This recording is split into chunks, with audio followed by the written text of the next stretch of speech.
Hello, everybody. This is Apple Brian at Apple Baseball Classics, bringing to you Week 18 of the NFL Pick Show.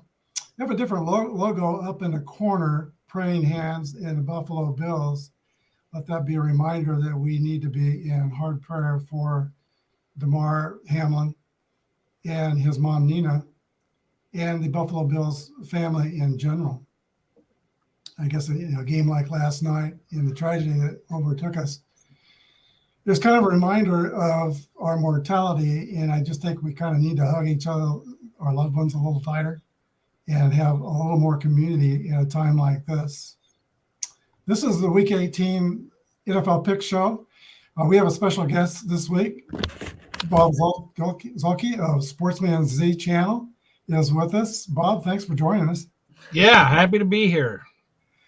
I have been following Bob's channel for years. He has a tabletop sports community, also general sports commentary. He is a fan of the White Sox and the Chicago Bears. And Dan, thanks for joining us again. We always love having you on the channel, and we have Apple Lori kind of behind the curtains doing our graphics. We're messing things for up. joining us today. And if it's going to be hard to maintain a football spirit at a time like this, and I understand that.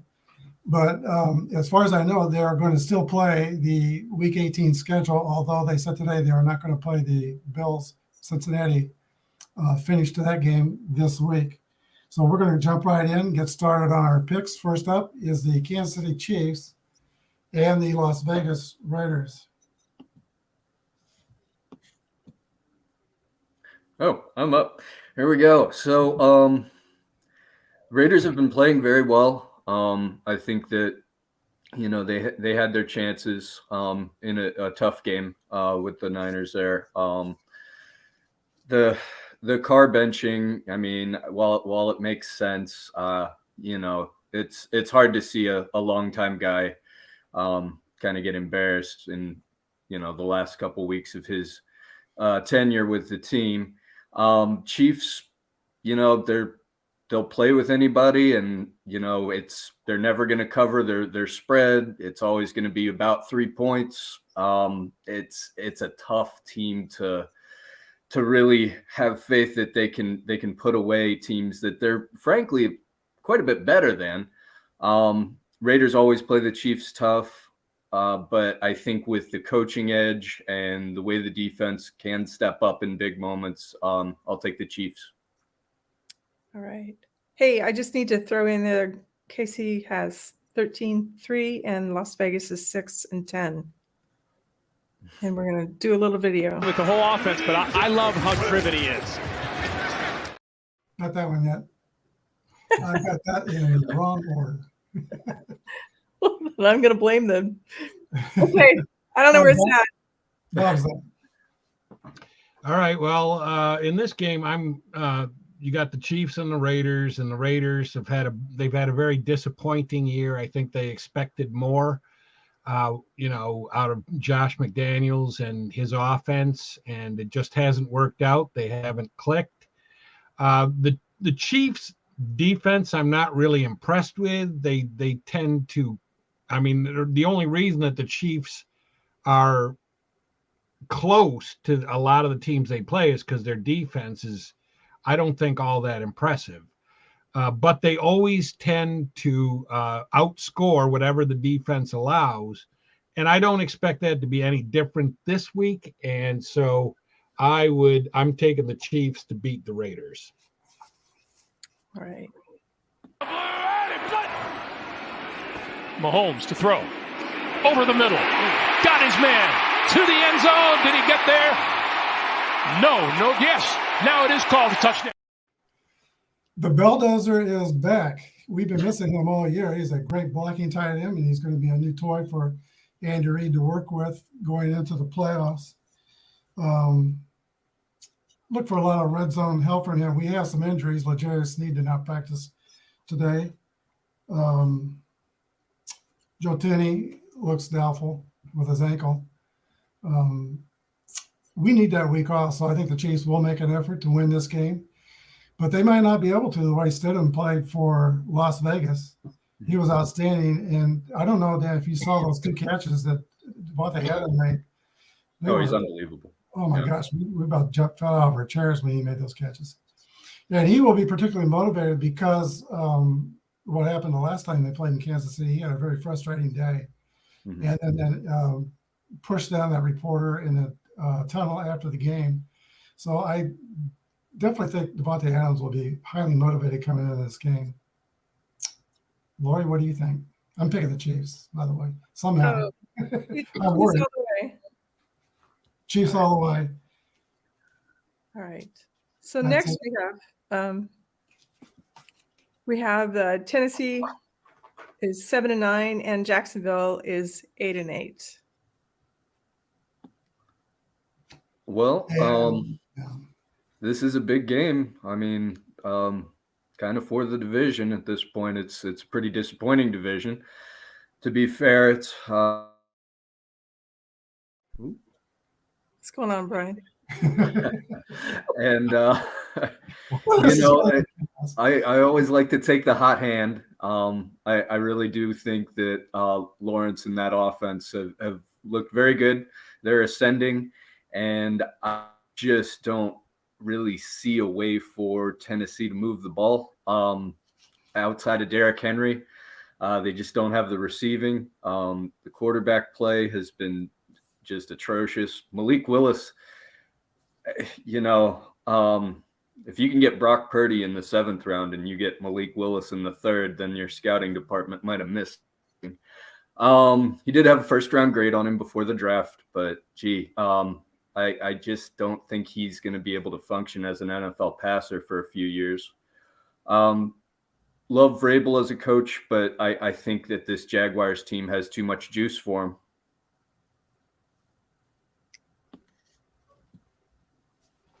Okay, Bob. All right. In this game, the Jaguars, like Dan said, the Jaguars are very hot. They're playing really good football. The Titans, on the other hand, are going in the opposite direction. They're not playing very well. And I don't even know if the quarterback really will be Malik Willis, because I don't think Vrabel really likes Malik Willis because they played another guy last week or the week before that. Right. So the Titans are just in complete disarray, and the Jaguars have this right here in their hands. They just reach out and grab it, and they make the playoffs. And I think that Doug Peterson is definitely going to have them ready to play. And Lawrence he's been playing great the last few weeks. So I think this is definitely Jaguars all the way. And Josh Dobbs will be the starting QB. Yeah, he started last week, and he will be the starter this week. 1st and 10.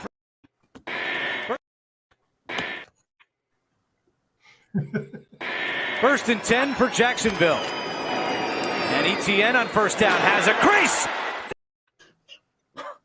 62-yard run from ETN. 1st and 10 for Jacksonville. Oh boy. We'll hold off on that video, but ETN has over 1,000 yards now, 5.22 average. Jacksonville comes in hot. They've won 4 straight games. Tennessee has lost, I think, at least 4 straight. So Tennessee's offensive line has allowed 45 sacks. So Joshua Dobbs is a kind of a running quarterback, and he will be kind of running for his life, most likely in this game.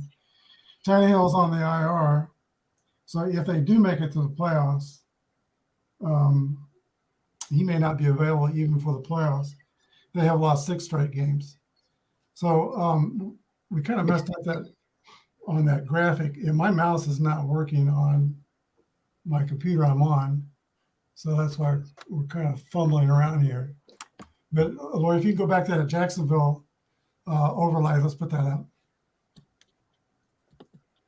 Yeah, with a Jacksonville loss, they could still get in the playoffs. If they win, they're in for sure, because they'll be the AFC South champions. But with a loss, if New England loses and Miami loses and Pittsburgh loses, Jacksonville still goes in. That's going to be a tall order. I do think they're not going to have to worry about that. I think they're going to beat the Tennessee Titans. Lori? Jacksonville it is. It'll be Jacksonville. Next game up is Tampa Bay at the Atlanta Falcons. Well, Tampa looked resurgent last week. They needed a big win, and they needed Mike Evans to look like Mike Evans. He'd had a few weeks where, the connection between him and Brady that had been just automatic in years past just didn't look like it was there. But 200 yards, 3 touchdowns, that's pretty big. The Tampa doesn't have the running game. Always Fournette's kind of starting to gear up. He seems to sense the playoffs are coming and starts to heat up, but they've been a little slow on the ground this year. Defense, they had a good week last week, and this Falcons team, they've got the rookie quarterback Ritter, who I like a lot. Loved him in Cincinnati.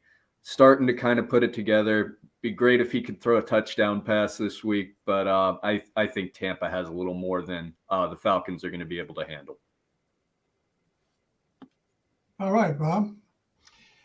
Yeah, in this game, I think the Buccaneers played one of their better games in the last few weeks last week. And it looked like maybe they're starting to finally wake up. And,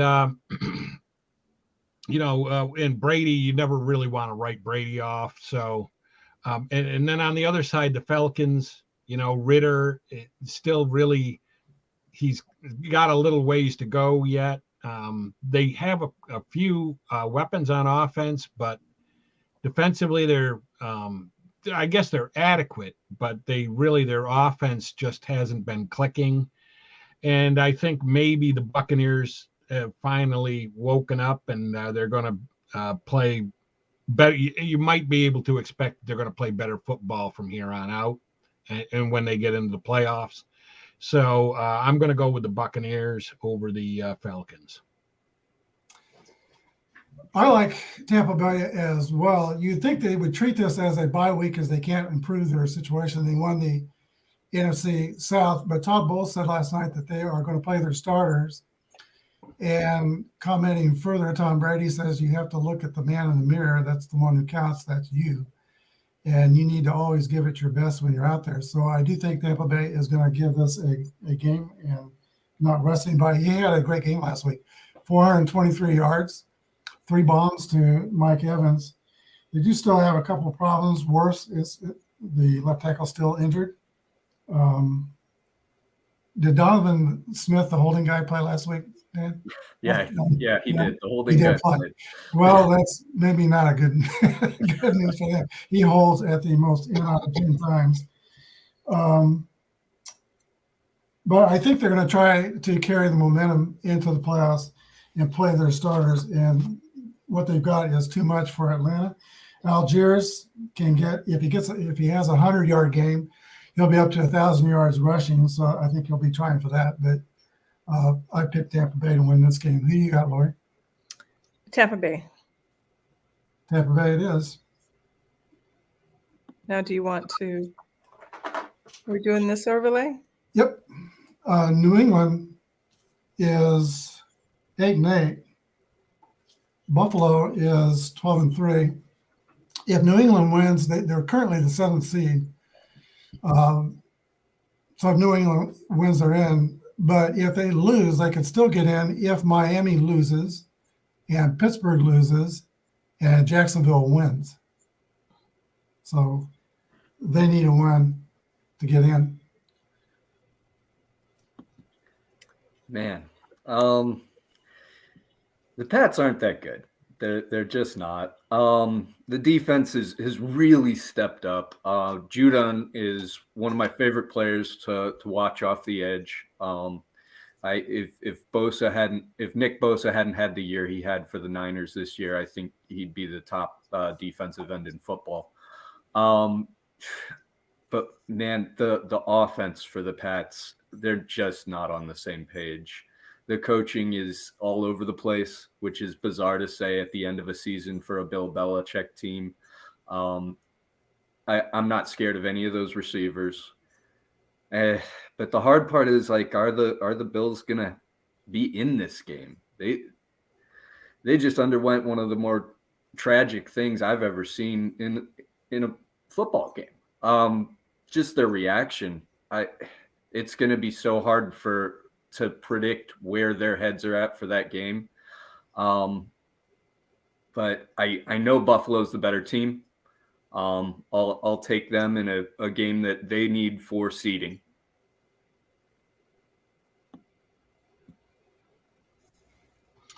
Yeah, this like Dan said, it's got to. You don't really know what the state of mind of of the Bills is going to be, considering what happened on Monday Night Football. But Dan is a tough act to follow because he's right that the Patriots are just offensively, they're a mess. They're just a complete mess. And I think that's too much for the Patriots to overcome against the Bills. Even if some of the Bills are still, their minds and their hearts aren't 100% into the game, I still think that they've got just too much talent for the Patriots to overcome. And I think I'm definitely going with the Bills in that game. I'm not entirely sure they're going to play this game. I think they are. They said that this week that they're going to play the games as scheduled, but it kind of sounded to me like it's open to future consideration. It has been suggested in the afternoon on some of the talk shows that they may even push back the whole schedule because you got 2 weeks before the Super Bowl. They may push week 18 for everybody back a week to give more time to heal. But I don't think that's going to happen. I think we're going to get a better update on DeMar's condition probably tomorrow or the next day. I think they will play these games. Duggar had a pick six last week when he was running through Miami's defense. It kind of looked like running through the Stanford band because it didn't look like Miami wanted to tackle him for about 40 yards. The New England law firm of Jones, Jones is limping toward the end of the season. Jack and Marcus Jones are injured and may not play. And Mac Jones is playing for his job. New England may look at Derek Carr. That's another team that might want him. But New England's defense, as you talked about, is fifth in points allowed. And they do have a solid defense. Next year, I think quarterback and finding an offensive coordinator who is actually an offensive coordinator and not having a DC calling the plays might be something they consider in the offseason. Their defense, one more thing about New England Patriots, their defense has scored 7 touchdowns, which leads the league. Buffalo will still be, if they play this game, Buffalo will still be playing for a number 1 seed. And if the Chiefs lose, right now, if they don't play that Monday night game, the Chiefs are a half game ahead. And this is not the way they want the number 1 seed. But if this game is played, Buffalo will still want to play for that number 1 seed. I think it's hurt them that they've not had Von Miller. He was the biggest worry that we had. He had a good game against us in Kansas City. But I'm going with Buffalo to win this game and not New England. Lori? I'm going to go for Buffalo for DeMar. And yet you mentioned that it's a possibility that they would want to play, kind of win one for the Gipper type thing. But I'm not sure. Like I said, I'm not sure they're going to even play that game. Not sure the players would be ready to play that game. Okay. Here's Minnesota, who are 12-4 versus Chicago 3-13. Fun game, right? Well, Yeah. I think you can go back. I'm a broken record on this Bears team. I don't understand. You find a franchise quarterback and you make no effort to protect him. He's running for his life. He's not had a clean pocket in weeks, and they won't pull him out of these games. It doesn't make any sense. If you have the most valuable commodity in sports, which is a proven quarterback, you protect that asset. But the Bears really don't have a plan to do that. Any NFL defense that's competent, and the Vikings, sometimes they are and sometimes they aren't, should be able to get to Fields and make his day very difficult. And Justin Jefferson is going to be on a tear. He wants to break Calvin Johnson's record after being held to only one catch last week. I expect a big game from him. And I do think the Vikings will have a bounce back week against a pretty weak Bears team. Forgot to mention, Dan, that Bob is a huge Bears fan. You did mention that, actually. I don't understand what your team's doing. I don't. No, I don't either. I think they dismantling their defense, earlier in the season really wasn't. I didn't like the move at all. But in this game though, last week both teams played terrible. The Bears played terrible against the Lions, and the Vikings played terrible against Green Bay. And the Vikings they're a Jekyll and Hyde team. They get behind early. They make a lot of mistakes. I mean, the fact that they're behind early is usually because of a lot of mistakes, fumbling the ball, throwing interceptions, turnovers. So, and the Bears with Justin Fields, there's any week you feel like that guy could, I think he's like the 7th or 8th leading rusher in the league. So you feel like any week he could have a really big game, and obviously he's shown that he can throw the ball too. So in this game, I'm gonna play with house money, and I'm gonna take the Bears at home over the Vikings. I'm looking for a big game from Fields, and I'm looking for the Vikings still to maybe not be totally recovered from the hangover from playing terrible against Green Bay. I think Chicago will be the most interesting team to watch in the draft next year, which will be across the street from where we live, and we're very much looking for that.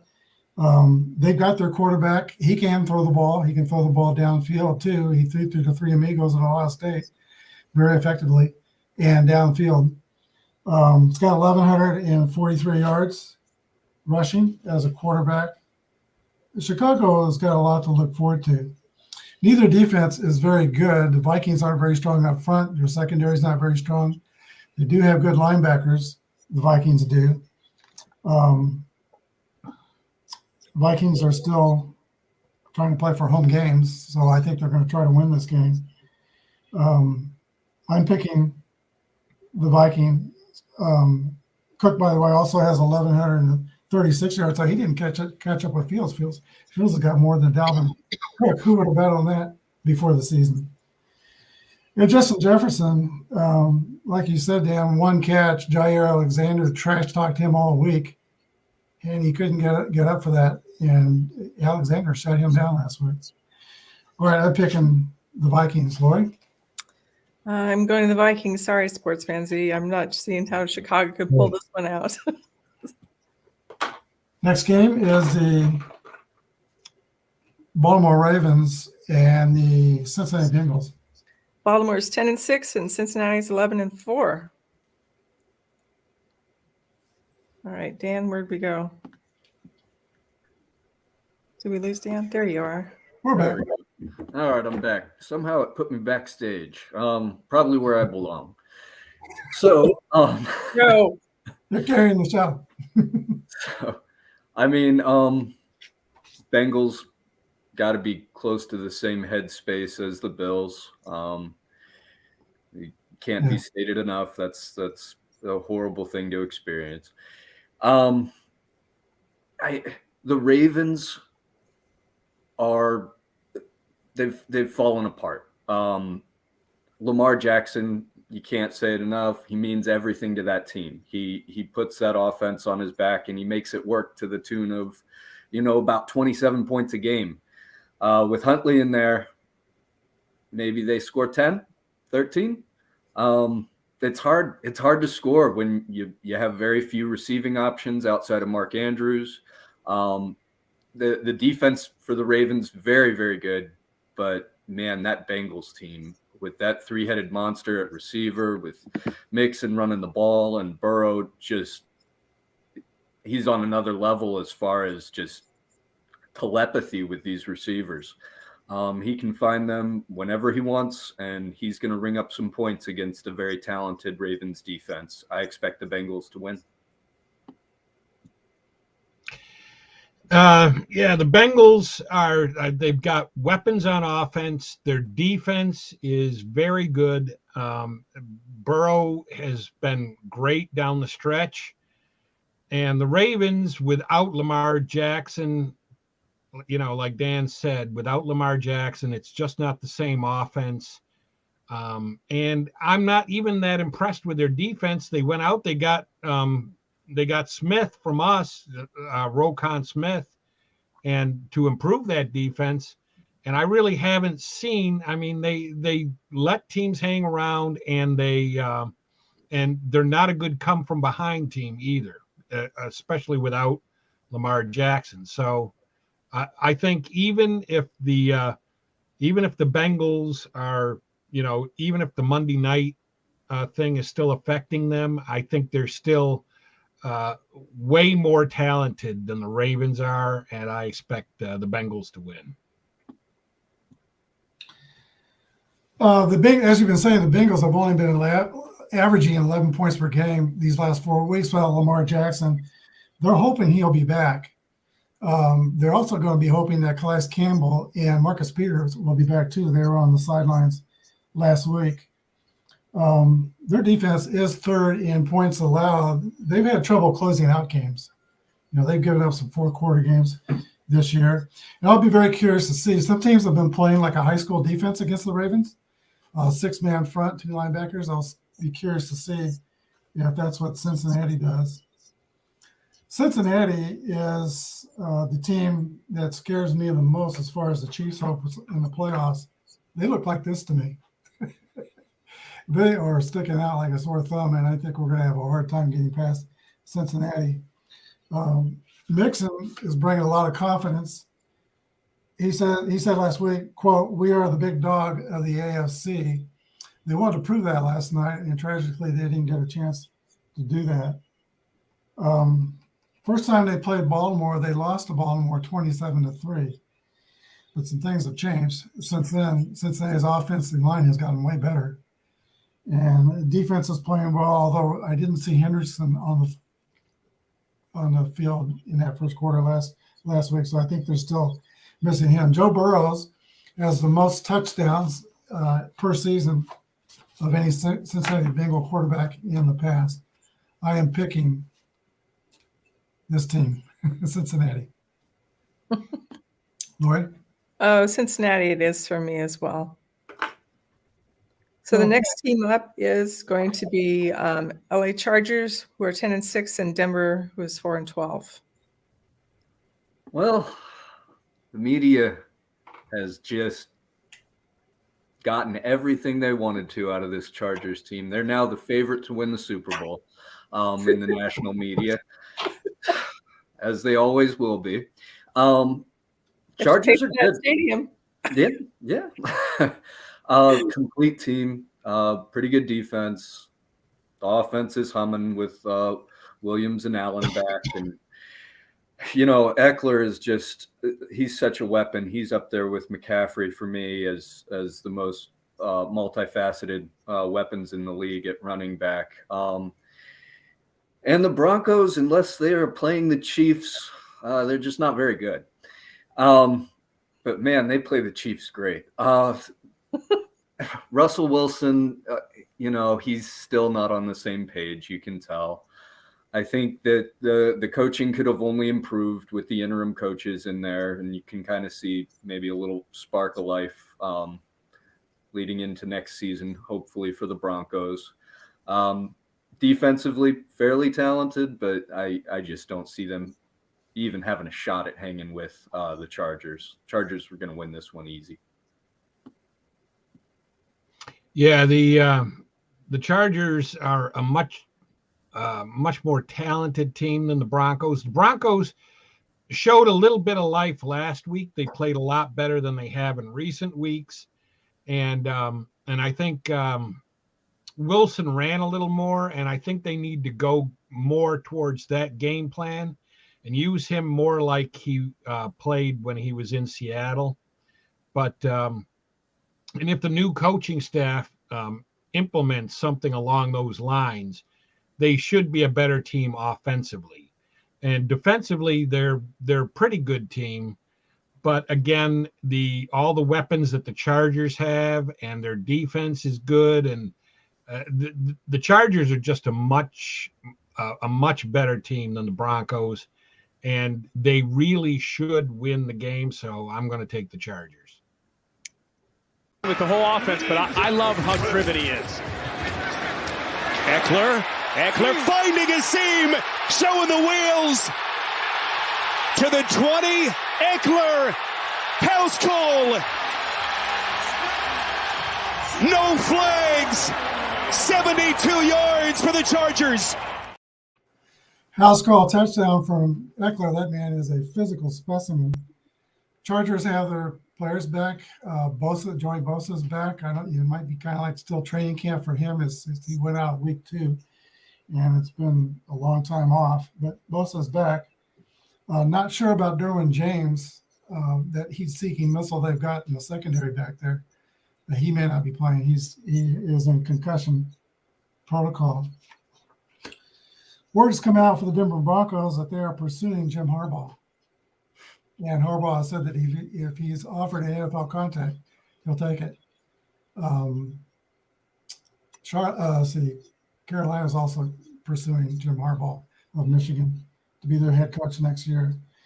Russell Wilson definitely looked like Russell Wilson last week, but that was the Chiefs' defense. One thing I noticed about Latavius Murray when he was running last week, he runs straight up like Jamal Charles. That's not healthy. The Eddie George style, yes. Yeah, he may not last a long time doing that. Denver's also missing their offensive guard, Reisner from Kansas State. He's injured. Denver is still in a mess. They're tied to Russell Wilson for 5 years. But they've got the money, the Walmart money, if they need to buy him out at some point before that 5 years is up. I don't think it'll be next year. I think they'll give him another chance. But the Chargers, and by the way, somebody suggested in the media that Chargers might rest their players. I don't think so. I think they're glad to get their players back, and they need to work on getting them playing together. I think they will be given a full effort in this game. The Chargers will play. I'm picking the Chargers. I'm going to go with the Chargers as well. I am surprised. Shocked. All right. So next we have New Orleans, who are 2-13-1. Whoa. We got Houston and Indiana.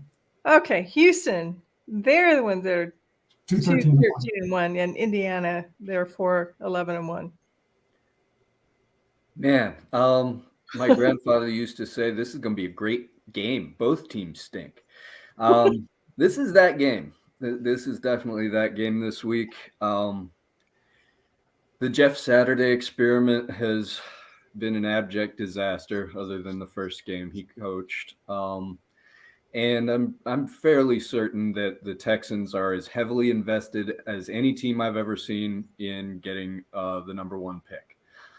They really want it. They need it because they are just they're barely as talented as any NFL team I've ever seen. They have holes all over the roster. It's going to take years before the Texans are back to where they need to be to compete. But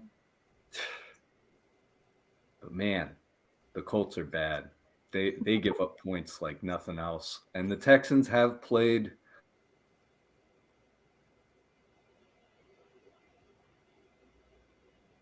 Oh, you froze for about 5 seconds. The Texans have played, what was the word? They've played well against some pretty competent competition here in the past few weeks. They've stepped up a little bit, and I just don't believe in Indianapolis at all. Give me the Texans. All right. Yeah, the Texans have, at times, they've played really good football against stiffer competition than themselves. They do have a lot of holes, and they are a team that definitely has a lot of rebuilding to do. But the Colts are just a complete mess. They're a complete and utter mess. And in this game between two bad teams, I think the better of the bad teams is going to be the Texans. I said a few weeks ago that Jim Irsay fired Frank Reich for starting Sam Ehlinger. That he was probably playing for the first draft pick in the draft next year, like he did in the Andrew Luck days. He did the same thing, and it's kind of turned out that way. The first game, as you said, Dan, they won, but they've been awful since, especially in the fourth quarter. Houston will win this game. They've got their set of running back. Pierce needs 61 yards to get to 1,000 yards rushing. They found a pretty good secondary player in Jason Petrie. They need wide receivers, this team does, and probably more help on the offensive line. But they've been playing their butts off. They play for Lovie Smith, and I think they're going to beat Indianapolis. Indianapolis needs Chicago to win if they think they want to get the number one draft pick. So his plan, I don't think, is going to work for him. I'm picking Houston in this game. I'm picking Houston as well. So next is New York Jets, we're 7-9, and Miami, who's 8-8. Well, remember when we talked about how there might be at least 3 AFC East teams going to the playoffs? These teams are in free fall.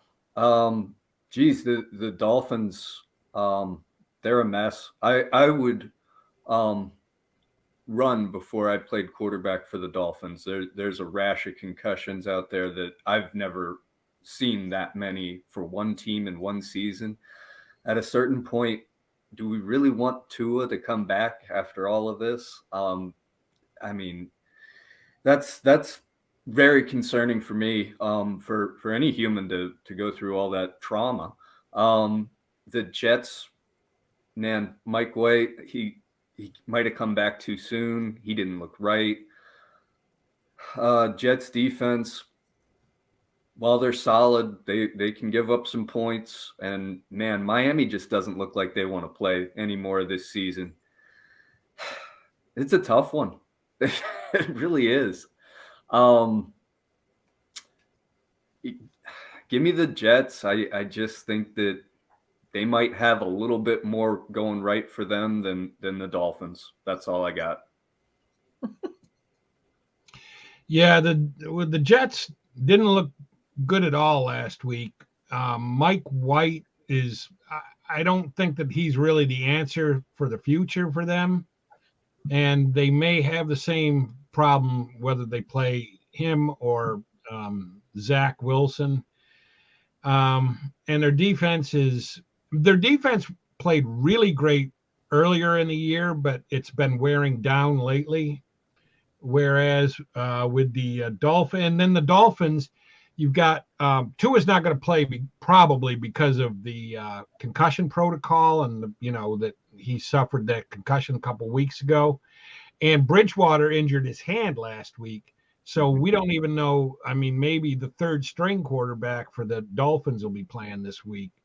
But still, even if that happens, the Dolphins still have, I think, more offensive weapons, and they have a good defense. I would give the edge, and the Dolphins are home in this one, so I would give the edge to the Dolphins. Okay, I think we have an overlay. If Miami wins this game and New England loses, Miami will get into the playoffs. Both teams are combined 0-8. I don't think either one of them's won since Thanksgiving. Jets are already eliminated, but I think they're playing for their jobs, and that's a motivating factor. They're a young team. I think they'll give an effort in this game. They've got a good defense. And I'm kind of thinking that Mike White will bounce back. Miami, Tua. I don't think Tua should play again. If they do get in the playoffs, I don't think he should play again this year. He's had 3 concussions, 2 that are documented. And we said back in week 4 he should not be back in. And then when he had a 3rd concussion, he couldn't even remember some things from that game. They're really playing with fire if they put him back on the field. And the NFL has, in fact, told him that he can't play this week, but they're probably still thinking about the playoffs. I just hope he doesn't come back. It'll be Skylar Thompson from Kansas State. Followed him when he was in high school. And I think he played at Fort Osage High School in Kansas City. He was like a man among boys in high school and very good at K-State. But he's not quite ready yet for the NFL. He played fairly well last week. He had 1 touchdown pass, but he also had an interception. I'm going to go with the Jets in this game, although Miami's at home and they got more to play for. I just kind of think the Jets are in free fall. Dolphins are in free fall, and I think Sato will get the Jets back on their feet. Just a hunch. Lori? Well, we're going to split on this. I think Miami's got more tools in the basket than the Jets do. They did, and they're going to be motivated. Both Waddle and Hill were held to less than 50 yards last week, so they're going to come out like blazing next week, I'm sure. So we're split on that game. Next game up is Carolina and New Orleans. Carolina is 6-10 and New Orleans 7-9.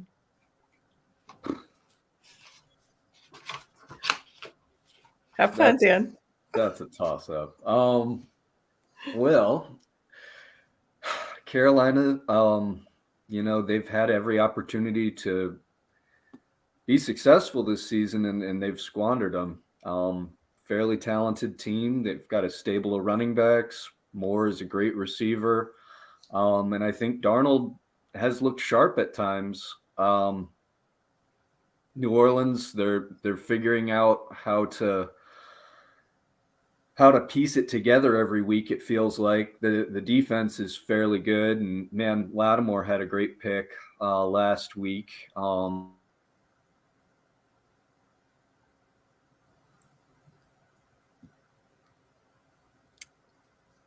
We got a freeze. There we go. Oh, I froze. Yeah. After Lattimore's pick. Oh, yeah. But you gave us Lattimore had something. a great pick. That was a play. That was a heck of a play. I think New Orleans has more going for them right now. They're more motivated, and I've been disappointed with the Panthers this season. Give me the Saints. All right. Yeah, the Saints I really like their defense. They've got a really good defense. They play every team every week tough. They're always in close games. Nobody blows them off the ball. And the Panthers had a chance last week to keep moving in the direction of winning their division and going to the playoffs, and they blew it. They lost.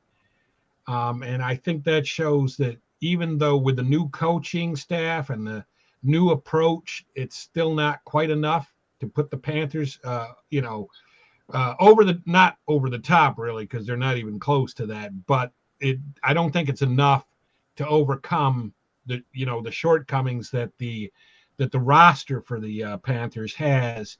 So I'm gonna go with the Saints in this game. I think the Saints should definitely beat the Panthers, but I do expect it to be a close game. One thing worries me about the Saints is they have 3 starting offensive linemen who are injured. That's a problem. I'm a huge fan. I talk every week about Taysom Hill.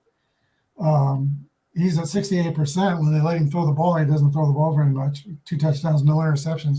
He has 550 yards rushing. I hope they play him more in this last game.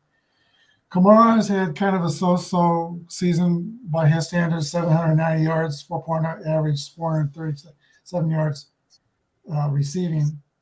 And Cam Jordan has really anchored that defense, Bob. They are a good defense. Jordan set a New Orleans record by becoming their all-time sack leader. The Panthers, I think, are playing for something. They're eliminated, but Steve Wilkes has done a good job coaching that team since he's come on. Players like him, and he's done well. And we knew at the beginning of the season that the owner of the Panthers really liked Sam Darnold, even when everybody was touting Baker Mayfield at that time. He came out and said he liked Sam Darnold, and Darnold's kind of proved him right. I was surprised they lost last week, but I think they're still going to keep playing even though they're eliminated. Wilkes is campaigning for that job. He should be really heavily considered. And if I consider him alongside Jim Harbaugh, I think I would take Wilkes over Harbaugh. But that's just me.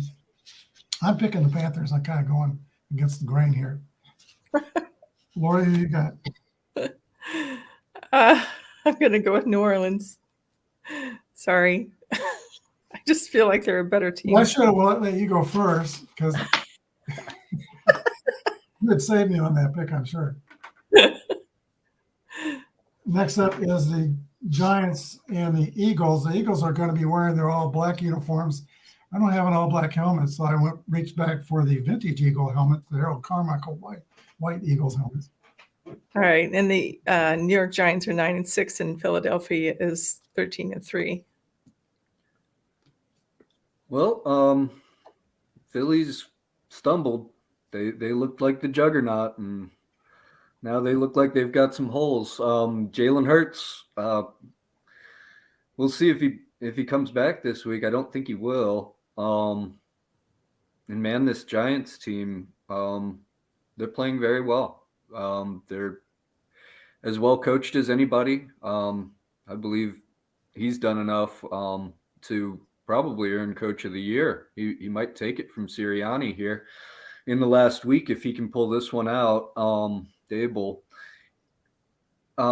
Daniel Jones, I've been so impressed with how he's turned his career around this season. And man, the Eagles offense with Minshew is just very underwhelming. Still a great defense, still a lot of talent all over the place. But I think they've got as many injuries as they've had all year long, and it's just a problem walking into the playoffs like this. It's probably an underdog pick, and I know the three of you will probably go against me on this, but I'll take the Giants. Yeah, the Giants come into this game where they really don't have anything to play for because they're going to the playoffs, and I think they're locked into the position that they're in the playoffs. So I don't know if that'll make Dayball, not play some of the starters, like sit Jones or sit that running back that they've got. But the Eagles are a very talented team. They have a great defense. They want the number one seed. And I think that if they can play if Hurts can play and he's not not banged up enough not to play, I think he will. And I think, and definitely the Eagles, because of the injuries that they have, the injuries and the nicks and the bruises, and they definitely want the week off. So I think they're going to go all in to try to win this game, whereas the Giants may not. And so for that reason, I'm going to take the Eagles in this game. Second down, 5. Jones again. Oh, here he goes. He can see the pylon. Touchdown. All year long, everybody's been talking about Jalen Hurts for MVP. But if you compare Daniel Jones' numbers with Jalen Hurts, they're both at 67% passing. Hurts has about 22 touchdown passes. Jones has 15. They both have about 5 interceptions. They both have about the same number of yardage. Jones is at 3,200 yards. Hurts, I think, is at 3,400 yards. Hurts has 13 rushing touchdowns. Jones has 7. So they're similar players, and they've had similar seasons. Jones has been quite a revelation here for the Jets. Now, Bob, you really summed it up. They asked Brian Daboll if he's going to have plans for this week. The rest of the starters, he would not say. So I don't know. And that's not encouraging. I think if he would be playing the starters, he would say, I'm playing the starters. but that's just kind of wondering there.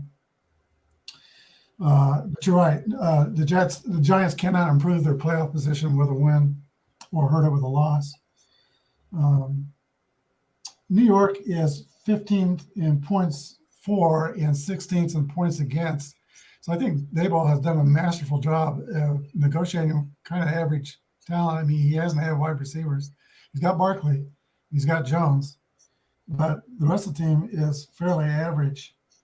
Landon Collins was kind of a blast out of the past with a pick six last week.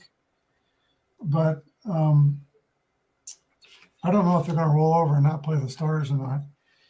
Philadelphia is missing Lane Johnson, their all-world right tackle who has not allowed a sack in 2 years. I don't think he'll try to play until the playoffs. He said he's going to try to play in the playoffs. But they're still in a world of hurt with hurt. Jalen has got that sprained shoulder. I think he's going to play. He's planning to play, but I don't know how that's going to go. And Josh Sweat went off the field. You know, there's one of their sack guys last week, so I'm not sure he's available. I think you got a sneaky good pick there, Dan, but I just can't pull the trigger. I'm going to go with Philadelphia. I'm going with Philly also. I think they want that bye week. Okay, next is the Cleveland Browns and the Pittsburgh Steelers. Cleveland 7-9 and Pittsburgh is 8-8. Another tough one. You know, I know the Steelers have more to play for, of course, as they are, you know, trying to keep Mike Tomlin with that great record of his of always finishing above 500. They really play for him. Nice come from behind win against the Ravens. Pickett, you know, he's not the most steady guy. He makes a lot of the rookie mistakes, but he can make a lot of the throws that an NFL quarterback needs to make, and I think that he's fairly clutch. He's proved throughout his college career, and stepped up for the Steelers again last week. I think Najee Harris is playing his best ball. I think that the receiving core there is fairly good to throw to. Freiermuth is a great target in the red zone. And I think the defense is clicking with TJ Watt in there. Man, Deshaun Watson had a little bit better week last week, but he's pretty rough around the edges still after all the time off. Deserved time off. And I just think that the Steelers are going to have more to play for here. And I think their defense will be able to hold down a Browns offense featuring Nick Chubb. Yeah, the Steelers showed a lot of resiliency last week, coming from behind to win the game that they played last week. And Mike Tomlin has never finished below 500. The Steelers are at home, and the Steelers have something to play for because they want to make the playoffs. The Browns don't have anything to play for. Deshaun Watson hasn't been himself yet. He hasn't gotten up to the level that he was at back when he was on the Texans. So I think I would give the Steelers the edge in this game. They've got everything to play for. The Browns don't. And this is their chance to reach out and grab it and get to the playoffs.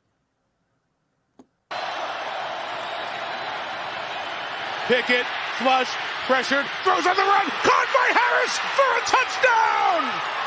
Oh, what a play! And the Steelers take the lead! What a high that Sunday night game was. You called it last week, Dan. You said that was going to be a black and blue game, a bruiser, and it was. Both teams were really going at it, and I think we might have seen a game where Kenny Pickett is growing up. That was a tremendous fourth quarter drive that he engineered there. You know, I loved that game. I really enjoyed the Sunday night game, and it was made even the letdown last night just even sharper. The Cleveland Browns have missed the playoffs, 20 times out of the last 21 years. Watson, as you said, was a tale of two halves last week. He only completed 3 passes in the first half, but came back to throw 3 touchdown passes in the second half. But that's against a weaker secondary, and the Steelers have a very good secondary. So I don't see him doing that again this week. Even though Browns don't have something to play for, they would like to spoil their rivals Steelers' chances to get to the playoffs. So they're going to come. They're going to bring it. But I think Pittsburgh's got, like you said, has got too much. They've got a better secondary. T.J. Watt's playing well now, and he feels like he said last week he feels like he's just now back to normal after the long layoff with the pectoral injury. 16 winning seasons. They're highly motivated, and I think a lot of people have been talking about Brian Daboll for the coach of the year, all year long. But I think some thought should be given to Tomlinson. He's had a good year, taking his team from 2-6 to where they may get in the playoffs. So I'm picking Pittsburgh in this game. What do you got? I'm going for Pittsburgh. They've got a lot to play for there. That's it for Cleveland, and we got now Cardinals and San Francisco. Arizona is 4-12, and San Fran is 12-4. Well, I think San Francisco would like to win this one, of course. They are kind of locked in a little. A lot of things would have to fall for them to do anything special here. And the Cardinals they're pretty bad. A lot of issues with that roster. I think they've checked out on Cliff Kingsbury. DeAndre Hopkins is non-existent within that offense, which was a bit of a shock. James Conner, not much there, and the defense is really without teeth. The Niners are one of the most talented teams in the league. Even if they're playing backups, I think they should beat this Cardinals team.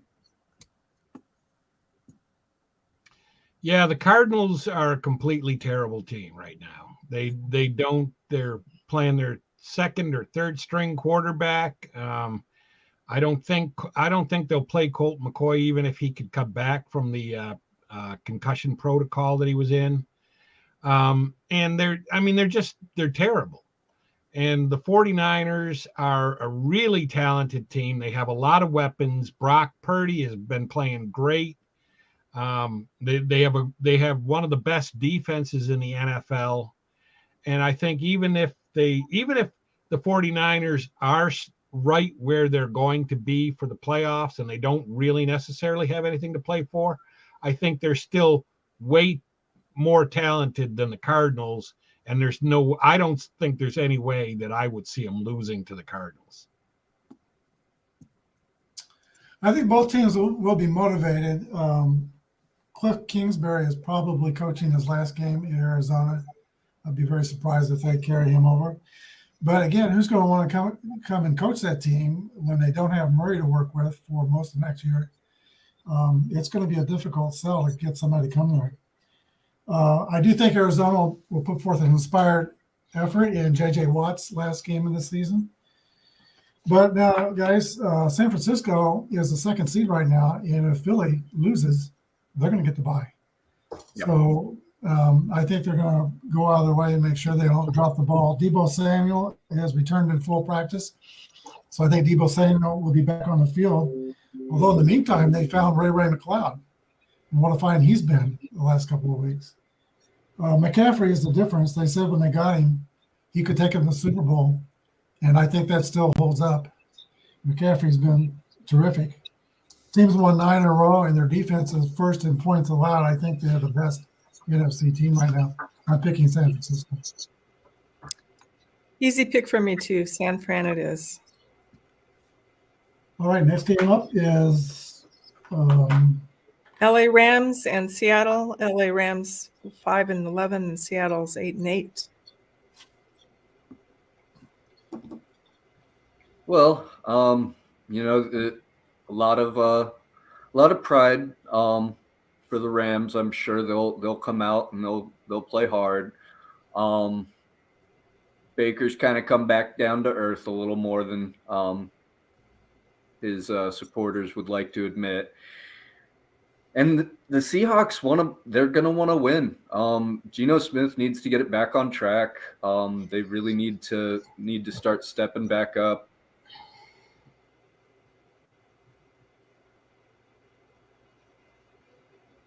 I think you froze again, You know, Dan. like a lot more. Oh, I did. Okay. Gonna have to check that router after this. So I like the Seahawks in this one. I think that at home, Seattle's one of the toughest places to play.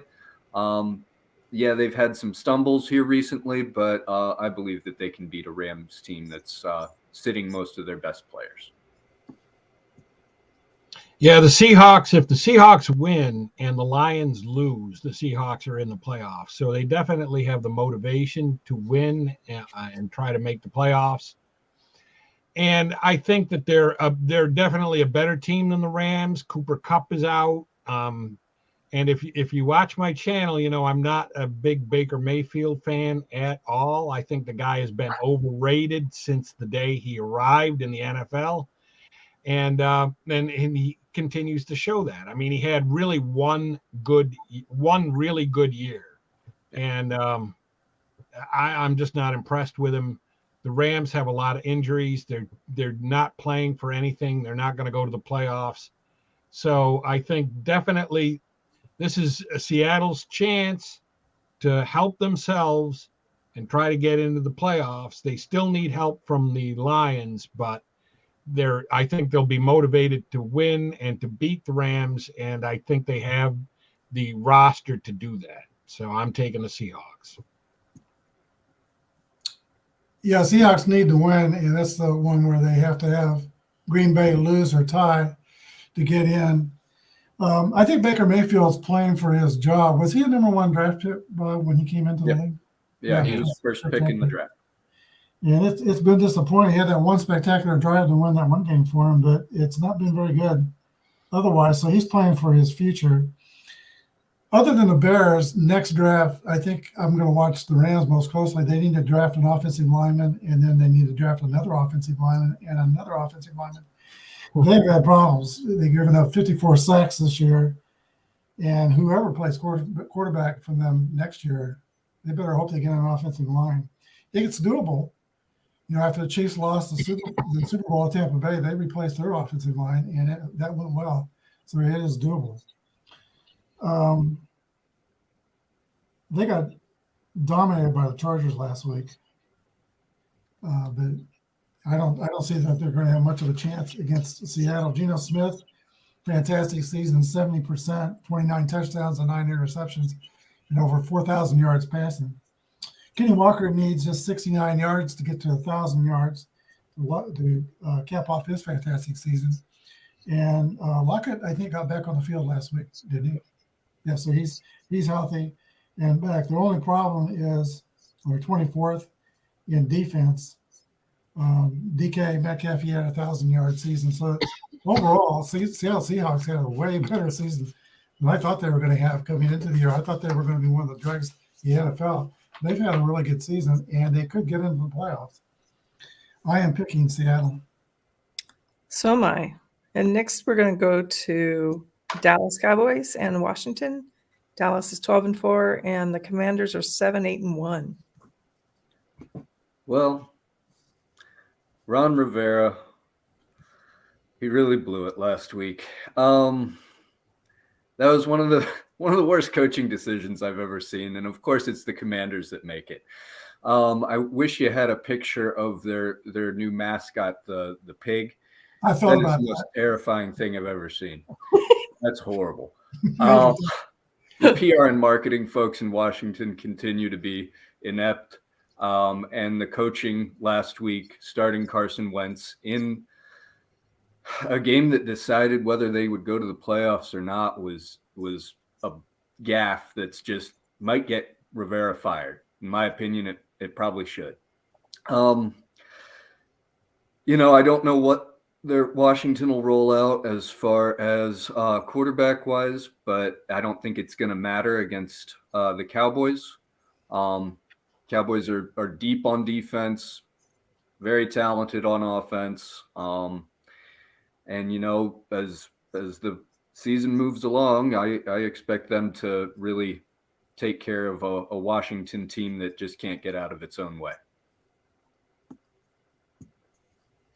Yeah, the Cowboys have a lot of offensive weapons. I don't know if they're going to be sitting anybody. I don't know if they have anything particularly to play for as far as their playoff position.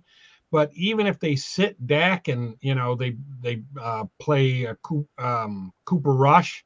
Cooper Rush was good early in the season, and really I think that the Cowboys make better decisions when they have him at quarterback. Their offensive game plan, I think, is better than when they have Dak in there and they just have Dak throw. But anyway, they're a lot more talented. They have a good defense. The Commanders, even when they were winning, when they had Heineke in, they left a lot of points out on the field. They made a lot of mistakes. They're not quite there yet. They do have a couple of offensive weapons like McLaurin, and Robinson is a good up and coming running back, but they're still not there yet. And I think even if Dallas sits some guys, or if Dallas doesn't has a tendency to play down to their competition sometimes, I think even if they do that, they should still beat Washington. So I'm going with Dallas. I think that the Cowboys will start their starters if they win and the Eagles and Niners lose, they will be the number 1 seed. So they're going to have one eye on the scoreboard and one eye on the situation. Plus, they're playing their rivals. They never want to lose to the Commanders, but I do think they'll play their starters. It's a fine line with Dak and Cooper Rush. Dak did get their offense to number 2 in points scored in the league when they were like 23 with Cooper Rush playing. But Dak has a tendency to get a little over aggressive and throw some red zone interceptions at the wrong time. He leads the league in interceptions, 14 interceptions. And that's not going to cut it. It won't get them through the playoffs that way. So they're going to have to find a way to stay aggressive if they keep playing Dak, but they're going to have to find a way to not throw those interceptions. Very talented team. I think they're capable. You all said it all about Washington Commanders. There was a press conference before the game last week where they asked Ron Rivera if he knew that they could lose, if they lost that game, that they could be out of the playoffs, and he was surprised. That he could be, in my mind, he could be fired for that, just not knowing where his team stood in relation to the league. How he could go to Wentz at that time in the game they had to have, it boggles my mind. 3 interceptions from Wentz. They haven't won since Thanksgiving. So that, a lot of teams went south, and Washington Commanders are one of them. I'm picking Dallas in this game. So I'm also going to pick Dallas. And our final team is the Monday night. Is it Monday night or Sunday night? No, this is going to be, all these games we've just been talking about are going to be noon on Sunday. But then they just flexed Green Bay and Detroit to Sunday night. So Detroit is 8-8 and Green Bay is 8-8. Big game. Best game of the week, definitely. I expect there to be like 50 flags called on the Lions in this game. The league really does want Aaron Rodgers in the playoffs. And the Packers are playing well. Playing great on defense. Jones and Dillon are a two-headed monster, and man, he's started to click with these receivers. Lazard and Watson are tough. But the Lions are young. They're motivated. Williams, Goff looks good. St. Brown, he's going to be a problem for this Packers defense. I know Jair Alexander got up for a matchup with Justin Jefferson. I'd like to see him do it again. If they're going to win, he's going to need to do that. Hawkinson has been fantastic for the Lions, and their defense, it's bad. It's really bad. So Packers at home, better defense, and a very motivated NFL crew to see Aaron Rodgers in the playoffs. Give me the Packers. All right, I never heard the conspiracy theory about getting Aaron Rodgers into the playoffs, but and I hope that's not true. No, but no. Being a Bears fan, I really hate the Packers. But the Lions, they scored 40 points last week. They scored 40 points like 3 or 4 times this year. They have a great offense, a young team, like you say, and I think the Packers, although they've won like 3 or 4 in a row, I still have you get the impression with the Packers like they're just kind of, in a lot of games, you get the impression that they're just mailing it in. They're just out there, especially Aaron Rodgers, that he doesn't really want to be there. He really, it doesn't look like it's the Packers of the past. So I'm going to go out on a limb and say that the Lions are going to rise to the occasion in this game and beat the Packers and try to punch their ticket to the playoffs. Laura, cue up that before you cue up the Detroit video, notice where the defensive end Hutchinson will be in the lower right-hand side of your screen near the sideline. Notice where he's playing. I'm not going to give it to you. Fields looking. And out my goodness. And it is picked off by Aiden Hutchinson, his 3rd interception of the season.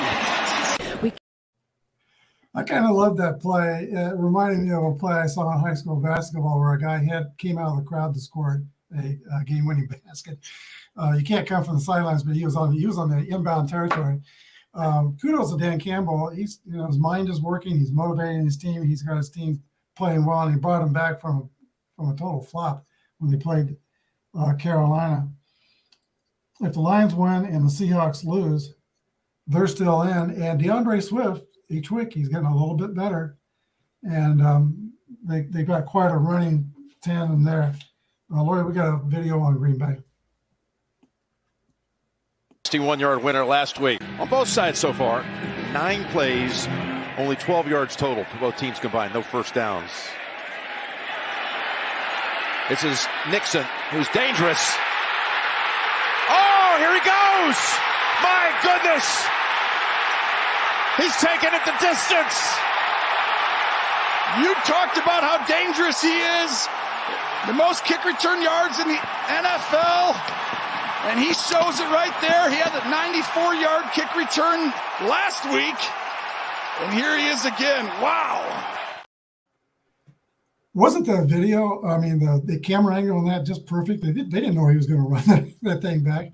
That was a spectacular camera angle.